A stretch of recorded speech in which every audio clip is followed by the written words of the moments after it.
Değil mi?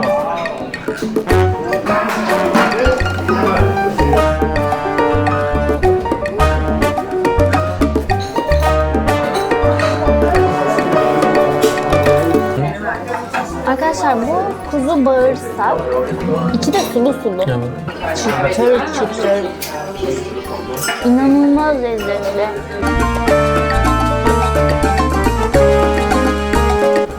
Gerçekten çok lezzetli. Rüyalarınıza girer yani, öyle söyleyeyim. Sardalya ve ahtapot var. Ya tiene. Muy bueno, muy bueno. Muy bueno.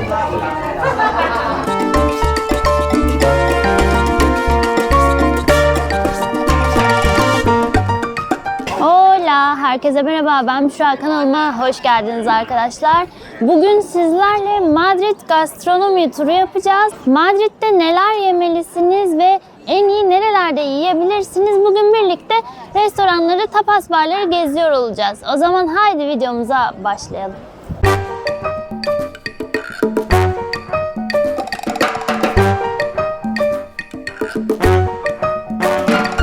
Arkadaşlar günümüze İspanyol klasiği olan tortilla yiyerek başlayacağız. Şimdi Ali siparişleri veriyor. Hola.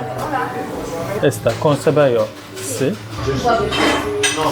Tortilla çekmemize izin verdiler.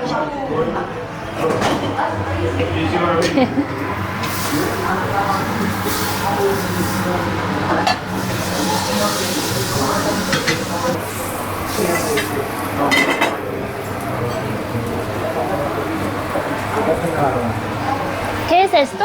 Patata. Ah. Primero este y después faltan. Vale. Şimdi Pez Tortilla'dayız arkadaşlar. Pez Tortilla'nın şubeleri Madrid'in birkaç yerinde var. Biz Latina bölgesindekideyiz. Bu bölgeden de kısaca bahsedeyim. Bu bölge tapas barlarıyla ünlü, çok lezzetli yemekler yiyebileceğiniz bir bölge. Şimdi tortilla söyledik. Tortilla'nın iki türlüsü oluyor. Bizdeki menemen muhabbeti gibi. Bir soğanlısı, bir de soğansızı oluyor. Biz soğanlısını söyledik. Tortilla'yı aslında kahvaltı niyetine yemeye başlamışlar ama şu anda günün her saatinde de yiyorlar. Bizdeki kahvaltı gibi düşünmeyin. Aslında İspanyollar geç kahvaltı yapıyor. Yani bizdeki sabah 8-9 gibi düşünmeyin. Öğlen gibi, yani brunch saatlerinde kahvaltılarını yapıyorlar. Şimdi onu deniyorum. Şöyle hemen alıyorum.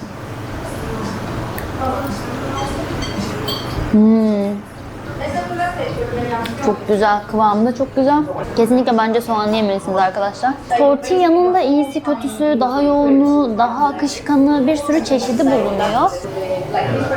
Afiyet olsun. Ben de deneyeceğim. Sabırsızlandım. Çünkü ben tortilla'yı seviyorum zaten. Biraz kıvam gerçekten çatalı batırır batırmaz hissediyorsunuz. Yumuşacık.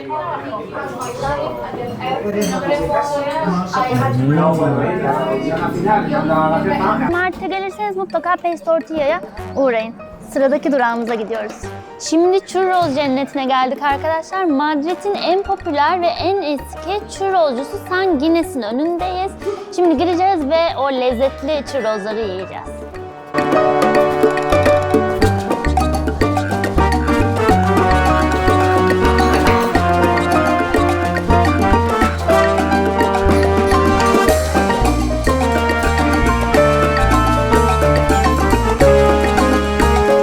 Burası çok ünlü bir churroscu. İspanyollar churros'u kahvaltıda yiyorlar aslında. Burası 1894 yılında kurulmuş. Madrid'in en eski, en köklü ve en ünlü churroscusu. Hemen şimdi deniyorum arkadaşlar. Churros çok güzel. Ben zaten çikolata çok severim.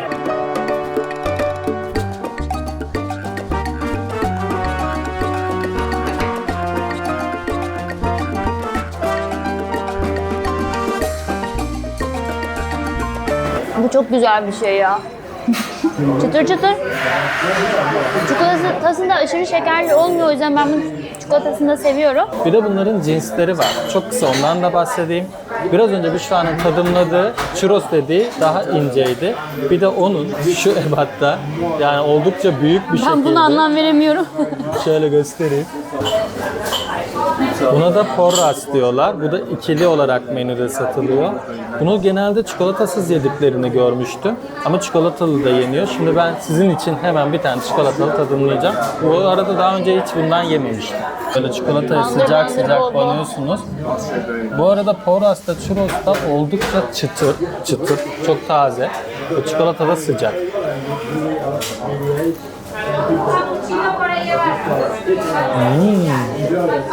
Ben beğendim. Ama bu da çok doyurucu tabii büyük olduğu için. Ben de hemen porras deniyorum. Ben de denememiştim. Önce boş ısırayım dur. Pişi gibi bu. Hah, yaşa. Adı aklıma gelmemişti biraz Aa önce. yenirmiş ya bu. 2 porras 2 kişi için. Bir kişi yiyorsa bunu çok ağır gelir yani. Şu çikolataya banıp da Dene deneyeceğim. bakalım, bir de öyle dene. Dökmezse. Bu da kötü değil bence. Böyle de güzel. Ama ben de çikolatasız tercih ederim yiyecek olsam da. Evet. Ama geldiğinizde sadece churros denemeyin. Bence porrozu da deneyin ki mantığını anlayın. O zaman sıradaki durağımızda görüşürüz. Şimdi turumuza Madrid'in en ünlü gastronomi pazarıyla devam ediyoruz. Mercado de San Miguel'e giriyoruz. Hadi gelin birlikte girelim.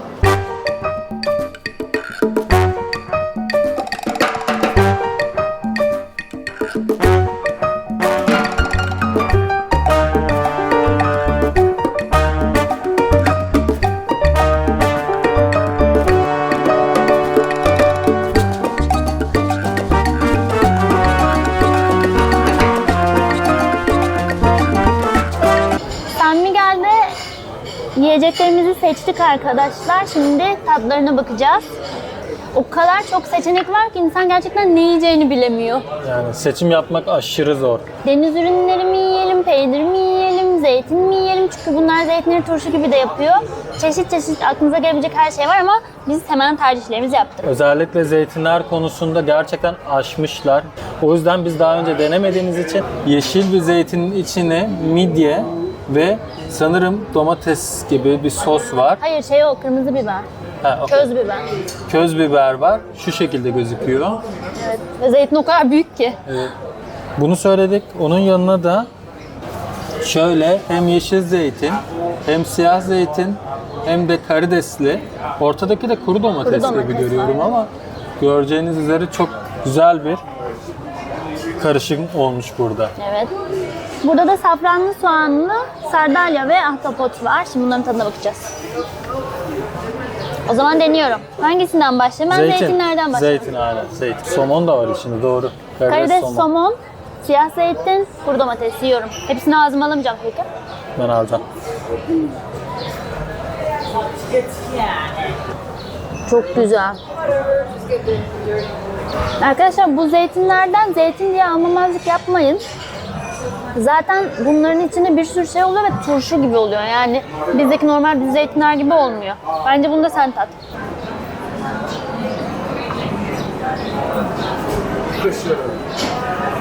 Burada safranlı olanı özellikle merak ettim. Safranlı olan sardalyayı çok beğendim.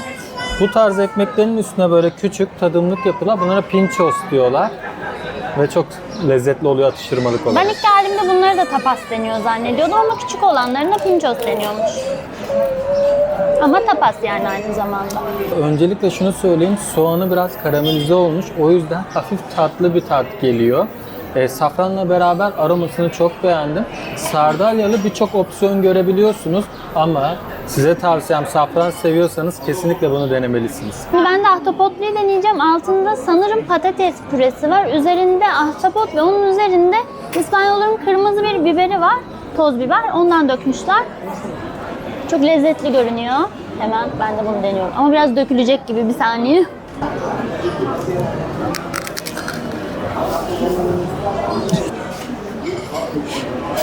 Arkadaşlar ben bunu beğeneceğinizi düşünüyorum. Ahtapot seviyorsanız mutlaka deneyin. İspanya'da ahtapot çok fazla tüketiliyor. Hem ızgara olarak hem haşlama ya da yemeklerle birlikte sulu yemek olarak da tüketiyorlar. Galicia bölgesi okyanusa kıyısı olduğu için bol bol ahtapot yetişen bir bölge. O yüzden İspanya'da rahatlıkla ulaşabiliyorsunuz ahtapotlara da. San Miguel'den çıktık. Şimdi kalamar ekmek yemeye gidiyoruz. Gastronomi pazarlarından biraz bahsetmek istiyorum. Burası direkt yani tam bir gastronomi pazarı. Ama İspanya genelinde her yerde yani bu küçük kasabalarda da olabiliyor. Hani balık ürünleri oluyor, manavda meyveler oluyor. Aynı zamanda böyle yemek yiyebileceğiniz hazır restoran kısımları da oluyor ama genelde daha çok yani kiloyla da alabileceğiniz pazarlar bulunuyor. O zaman Sonraki lezzet durağına görüşürüz.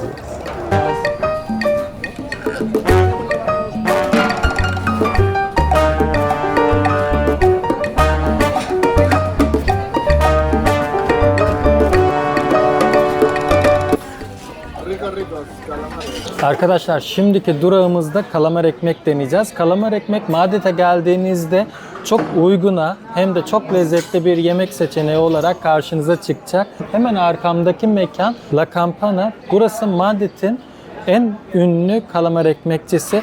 Şu an bakım aşamasında. Madrid'e geldiğinizde birçok mekanda iyi kalamar ekmek yiyebilirsiniz. Burası kapalı olduğu için biz hemen yanındaki Barla İdeal mekanından aldık. Çok lezzetli gözüküyor. Yemek için sabırsızlanıyorum ama şu notu da söylemek istiyorum. Limon, tuz istiyorsanız özellikle ayrıyetten belirtmeniz gerekiyor. Ben limon istediğim için ayrıca böyle verdiler bana. saplamışlar. Yanımda da duruyor. Ayrıyetten de turistler mayonez opsiyonunu da isteyebiliyor. Normalde mayonezli servis edilmiyor. Ekstra sos isterseniz belirtmeniz yeterli. Deneyelim mi? Önce limon sıkacağım.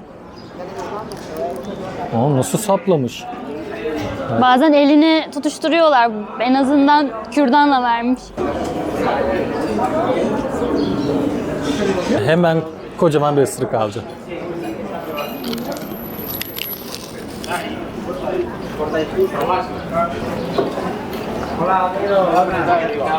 Arkadaşlar gerçekten çok lezzetli. Bu mekandan ilk defa almıştık. Burası da güzel. Özellikle deniz ürünleri zaten çok güzel. Pratik bir şekilde yemek yemek istiyorsanız Madrid sokaklarında kesinlikle kalamar ekmek denemelisiniz. Hem pratik hem de ucuz. Bir tane daha seveceğim.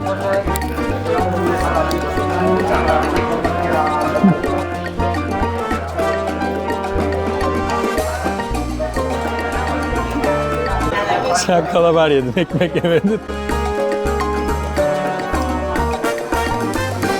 Arkadaşlar uygun fiyata en lezzetli seçenek bence kalamar ekmek.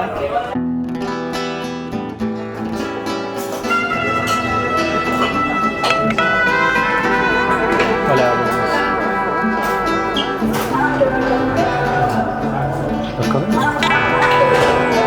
Caracoles medio işte bak. Tam porsiyon medio. Tamam. Poneros aquí si queréis, ¿eh? Sí, sí. Vale. Vale. ¿Qué queréis? Una Una goce. botellita de agua. Agua. Y un par de cerveza para ti. Sí. Una botellita de agua y una cerveza aperitivo para dos, oído.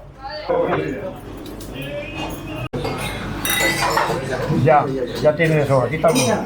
Quita alguno que son muy buenos. Quita dos o tres. Quita dos o tres. Ya te lo han dicho. Hazlo. Hazlo. Quita dos o tres. Son buenos. Şu ekledi. No, quita dos. Ya está. Eso no obedece de inmediato. Biraz Lo dicen hazlo de inmediato. Para que me escuche y la carne, lo mismo no hay. Buenísimo. sí, parece muy bien. ¿Ha? Yo la para Hazır mısın? Bilmiyorum ki bakalım deneyeceğiz. Quiero que seáis para las cascaritas, por favor. Tamam. El caracol y echártelo en la boca y luego con un palillo lo sacaste. Vale. Vamos a intentar. Okay. Gracias. Gracias. Hazır mısın salyangoz yemeye? Vallahi ilk defa deneyeceğiz ama sosu çok lezzetli gözüküyor. Evet, o suyundan özellikle bol bol koydurdu biz ilk defa yiyeceğimiz için.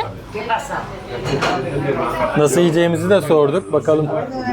Bir Kürdanla yiyeceksiniz. Yani kürdanla çekip ağzınıza hüpleteceksiniz gibi bir şey anlattı.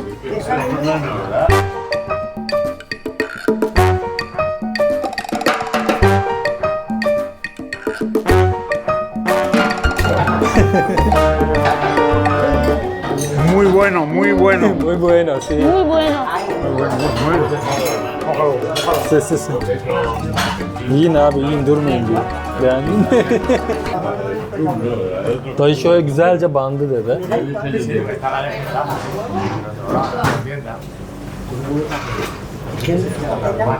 Ben daha önce yemedim ama kürdana batırdım. Kürdanla bunu içini çıkarıp hüpleteceğim. Çıkar. Hüpleteceğim işte şimdi. Hazır mısınız? Hazırız. ya? Ben Sen de- hazır mısın? Bakalım.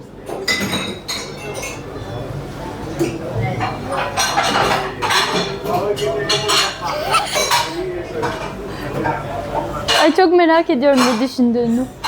Arkadaşlar öncelikle çok değişik bir tecrübe. Çünkü daha önce yemediğim için onu içinden çıkarıp sonra hüpletmek biraz enteresan da. Sosu güzel, baharatlı bir sosu var. Sosuyla beraber ben tadını beğendim. Ama sürekli yiyeceğim bir tapas değil benim için. Sen Benim için. şimdi Yani- böyle dedin, ben beğenmeyecek miyim o zaman? Yani sürekli yiyeceğim hani böyle mesela midye çeker, canın kokoreç çeker gibi olur yani bu tarz ürünlerde. Hani bir gün uyanıp sana bugün salyangoz yiyelim Büşra demem. Şimdi buna saplıyorum. Evet, önce kafasına sapla.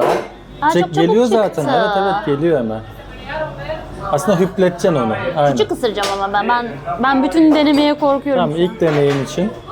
Ben beğenme ihtimalinin olacağını düşünüyorum. Ön yargılı olma. Yumuşak bir Tavuk ciğer gibi be. tavuk ciğer gibi. Yumuşak bir et. Soslu yumuşak bir et. Ben yine de küçük bir şey daha ısıracağım. Şöyle iyice göstereyim. Ama çok kolay geliyor. Bu arada beklediğim kadar korkunç değilmiş. Tavuk ciğerinin yumuşak kısmı gibi tadı. At ağzına direkt ya. Korkuyorum. Hayır, korkacak hiçbir şey yok. At ağzına. Atmışım gibi görünüyor. Beklediğim kadar korkunç değilmiş. Yiyebilirsiniz bu arada. Korkunç ne ya?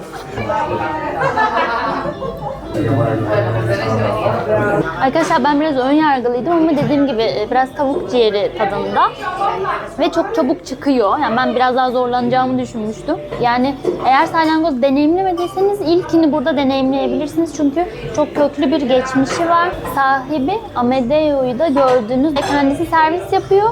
Gelip size zorla yediriyor hemen zaten. Bence buraya, yani ilk deneyimleyecekseniz de buraya gelin. Zaten seviyorsanız da burada çok lezzetli bir şekilde yiyebileceğinizi söylemek istiyorum. Burasının adı Los Caracoles diye de geçiyor. Casa Amedeo diye de geçiyor arkadaşlar. Los Caracoles zaten salyangozlar demek. Casa Amedeo da Amedeo'nun evi demek. Ve Amedeo'nun kendisi de burada. Videoda da gördüğünüz gibi. Burası 1942'den beri açık ve dediğim gibi çok güzel bir servisi var. Ben devam ediyorum. Tavuk ciğeri gibi gerçekten. Mamma mia. Bence midye gibi değil, tavuk ciğeri gibi. Ama yumuşağı, daha yumuşağı. ¿De dónde soy? Turquía. Turquía. De Turquía. Ah, Sí. Turquía. ¿Sabes? ¿Conoces? No, no conozco. No. ¿Cómo te llamas? Amadeo. Amadeo. Amadeo. 95 años. 95. Pero parece parece 30. 40, gracias. 30. Sí, sí, perfecto. Muchas gracias. Gracias.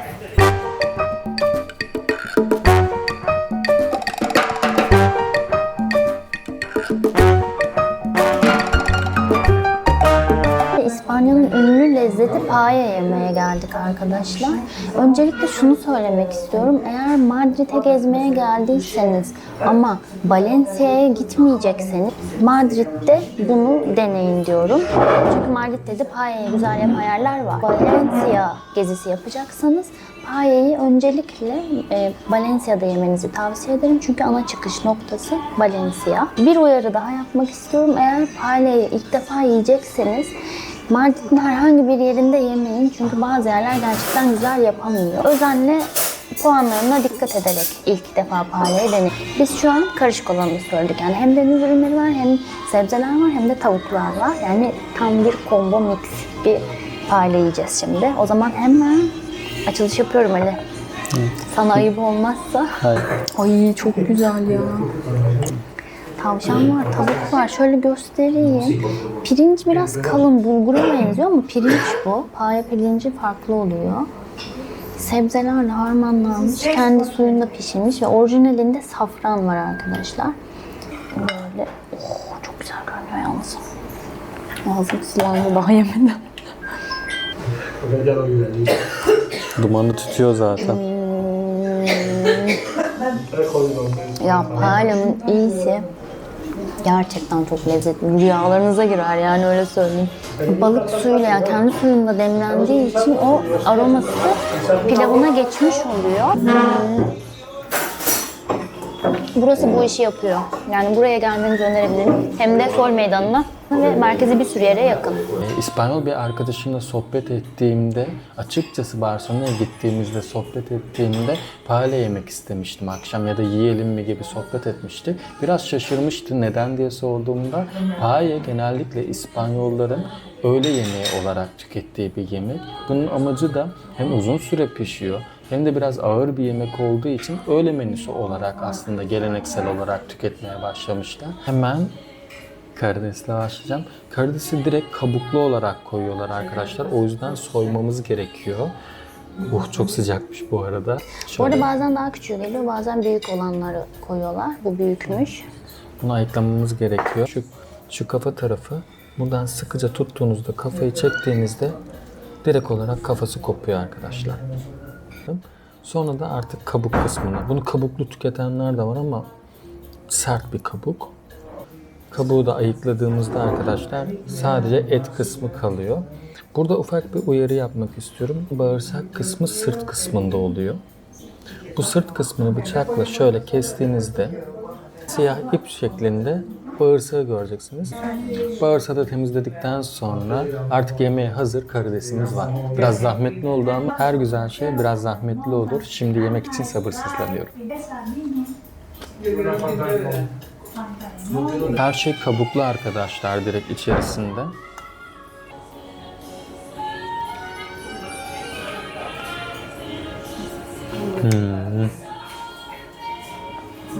Deniz ürünleri seviyorsanız müthiş bir tercih. Hemen tavşan eti kısmından da alıyorum arkadaşlar.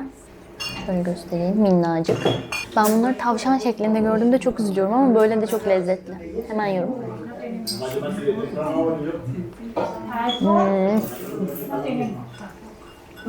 Gerçekten çok güzel. Payımızı da yedik. Şimdi sıradaki durağımıza gidiyoruz.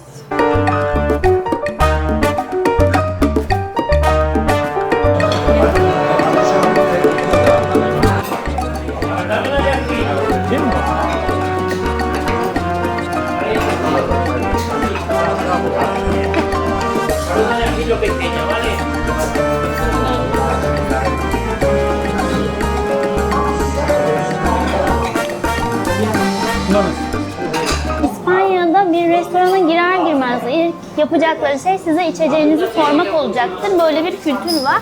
O yüzden içeceğinize karar vermiş olmanız gerekiyor. Sakın elini sürme. Hemen çekiyor. Duman üstünde. Bu pişiyor, hala pişiyor. Evet. Ortam da çok güzel. Evet. Ben çok sevdim. Biraz soğusun mu? Buna ekmek banmak Ekmeğimize gelmiş. Sonra. Ekmeğini de göstereyim. Ekmeği de böyle güzel, tatlı, özel bir ekmeği var. Tadı güzeldir bence ya, güzel görünüyor. Türkiye'de de var, neden Madrid'de yiyeyim demeyin. Yani hem ortam çok güzel hem bu buraya özel, buranın kaliteli yaptığı bir yemekmiş. Başka şeyler de tadabilirsiniz. En azından bu restoranı görmek istiyorsanız. Farklı birçok seçenek de var ama bu en ünlü yemekleri olduğu için biz bu karidesten söyledik. Soğudu mu, deneyelim mi? Soğudu bence artık. Bir ekmek banmayı hak ediyor şu an fazlasıyla. Şimdi buna ekmek banmak için sabırsızlanıyorum. Karidesten çok suyunu merak ettim. O kadar güzel kokuyor ki size anlatamam. Hemen deniyorum. Büşra, çok fazla sarımsak var. Tam sevdiğimiz tam benlik. gibi. Tam gerçekten çok yoğun sarımsak var. Sosu çok güzel arkadaşlar. Hiç abartmıyorlarmış gerçekten. Ben çok beğendim. Boyum yetmiyor arkadaşlar. Ben önce karidesine bakmak istiyorum. Bu arada çok sıcaksa ağzım yanmasın. Ne sıcak da? Tütüyor ama. Yakın çekmek ister misin? Hemen yiyorum.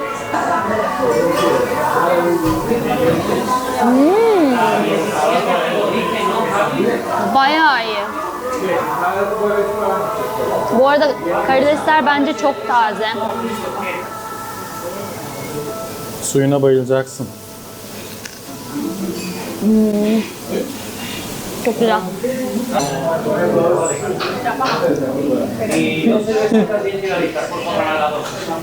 Çok güzel. Kesinlikle tavsiye ederim. Ayrıca ben ortamı da çok beğendim. Tam bir yerel deneyim yaşayabilirsiniz bu restoranda. Ben çok beğendim. Çok komiksin ya. Boyum yetmiyor. Yemek ne için yapayım? parmağın ucunu.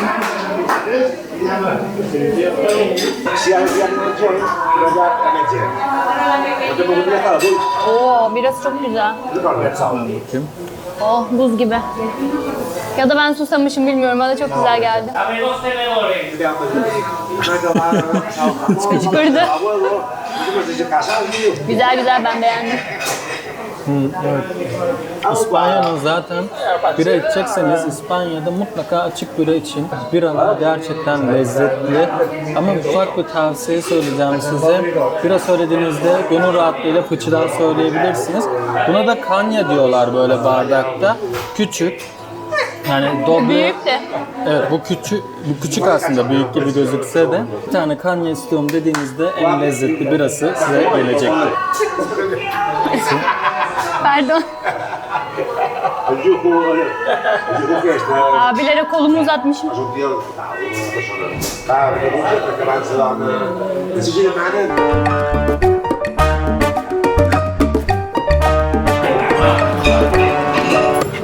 Abuelado'dan da ayrılıyoruz arkadaşlar. Burasının el yapımı kendi şarapları da ünlüymüş. Gelirseniz onları da tatmayı unutmayın. Onu söylemeyi unuttuk.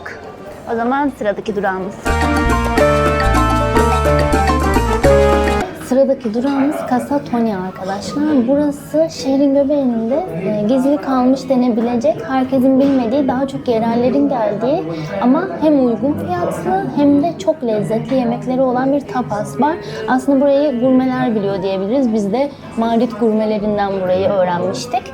Şimdi biz de burada lezzetli tapasları birlikte yiyelim istiyoruz. Hemen önden bize Ali gösterebilir misin? Şöyle göstereyim. Bu İspanya'da çok fazla oluyor zaten. Siz restoran oturur oturmaz bir İspanya'nın zeytinlerinden servis ediyorlar. Buna bir sipariş vermedik. Hemen kendileri getirdiler. Biranın yanına ya da yemekler öncesinde zeytinleri servis ediyorlar. İspanya çok büyük bir zeytin üreticisi, onu da söyleyeyim şimdiden. Önden hemen gazpacho ile başlayacağız. İspanyollar gazpacho'yu Temmuz-Ağustos gibi çok sıcak aylarda içiyor. Neden? Çünkü bu aslında soğuk bir servis. Yani içinde buz oluyor. Neyden oluşuyor peki? Büyük olgun bir tane domates, biber, sarımsak, zeytinyağı, kimyon gibi birçok farklı sebze ve baharatın karışımıyla en sonunda da buz küpleriyle bu şekilde servis ediliyor. Hemen gazpacho ile başlıyorum çünkü hepsi geldi söylediklerimizi. Sabırsızlanıyorum. Hemen içiyorum.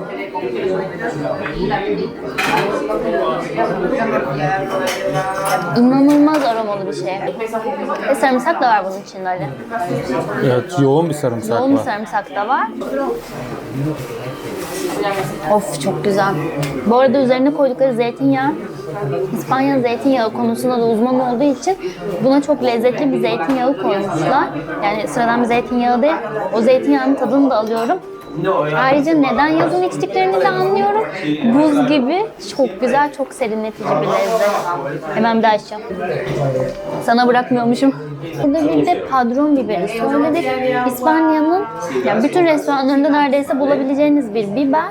Bizdeki normal biberler gibi düşünmeyin. Bu özel, İspanya'nın Padron bölgesinde yetişen bir biber türü. Şöyle göstereyim, küçücük. Ben bunu acı zannediyordum ama hiç acı değil. Böyle çerez gibi yiyebileceğiniz bir biber. Bu yağda kızartılıyor. Üzerine iri tuzlar serperek servis ediyorlar. Tuzlu olduğu için ve minik de olduğu için bu böyle çerez gibi gidiyor yani. Fazla bile yiyorsunuz. O zaman hemen bunu da deniyorum. No es un pan con esto. Ese es con vosotros. Koparamadım. Tabii ki bunu Çekirdekleriyle falan her şeyle birlikte yiyorsunuz. Böyle gömüyorsunuz. Mete con una carta de que le mira. Bu da çok lezzetli. Bunu da hemen size göstereyim.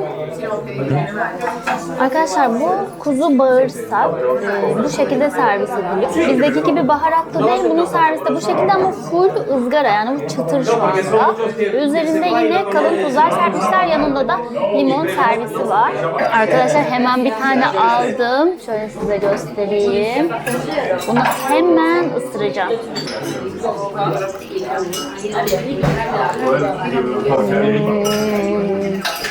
Çıtır çıtır.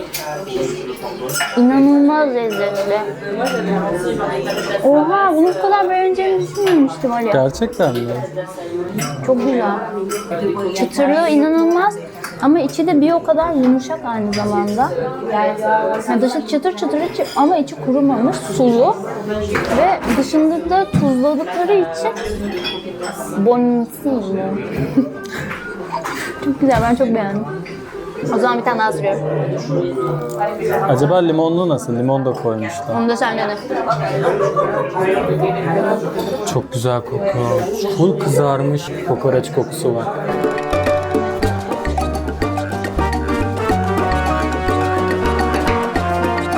Müthiş. Her şeyden önce ben kokoreç çok seviyorum arkadaşlar. Burada yiyemiyorduk. Bunda gerçekten o lezzeti aldım. Tabii ki bizimki gibi kokoreç değil ama en azından çok yakın bir lezzet. Bu yemeğin ise en çok kızarmışlığını çok sevdim. Gerçekten çıtır çıtır ısırdığında, şu anda dediği gibi içi yumuşak ama dışını ısırdığınızda verdiği hazzı anlatamam. İçi de sulu sulu. Evet, bence limona gerek yok ama hiç belli olmaz, şaşırtabilir. Bence limonlu da lezzetlidir, merak ettim. Ay, çok arada kaldım ya. Sanırım limonsuzu daha çok beğendim ama limonlu da kesinlikle güzel. Yani limon seviyorsanız denemelisiniz. Gracias. Şimdi Maison del Champignon restoranına geldik. Burası da ızgara mantarlarıyla ünlü bir tapas var. Hadi gelin şimdi bu lezzetli mantarları yiyelim.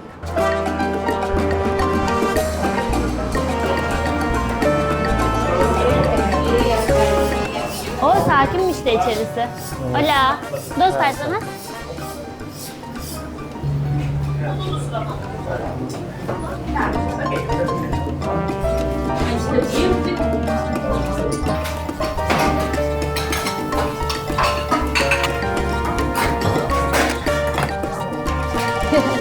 Gracias.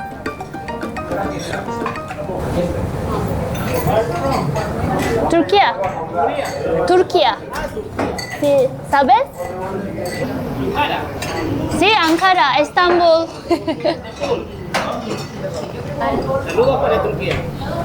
Gracias.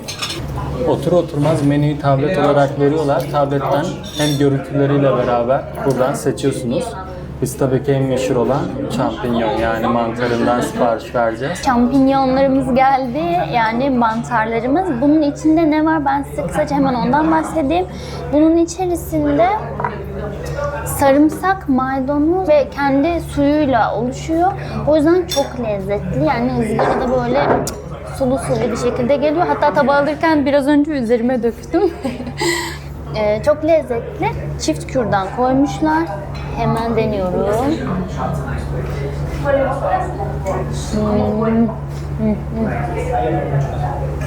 Bol sulu. Sarımsak zaten severim. Çok güzel. Bu restoran 1964 yılından beri açık. Şu bilgiyi vermek istiyorum, bizim ilgimizi çekti. Maison del Champignon. Maison aslında Türkçe anlamı han demek ve içeriye girdiğinizde de böyle bir han gibi çok nostaljik bir atmosferi var. Hemen sıcak sıcak deneyeceğim şimdi.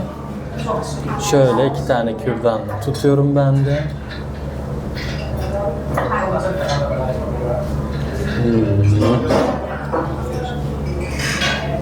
Bunlarda en sevdiğim şey suyu. Arkadaşlar gerçekten suyunun tadı ve tam ekmek banmalık. Bu suya ekmek banılır. Şöyle.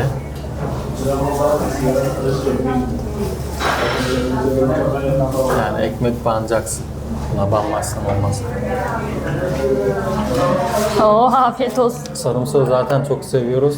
Kesinlikle tavsiye ediyorum. Çok güzel. Yerel bir lezzet denemek istiyorsanız buraya kesinlikle gelebilirsiniz arkadaşlar.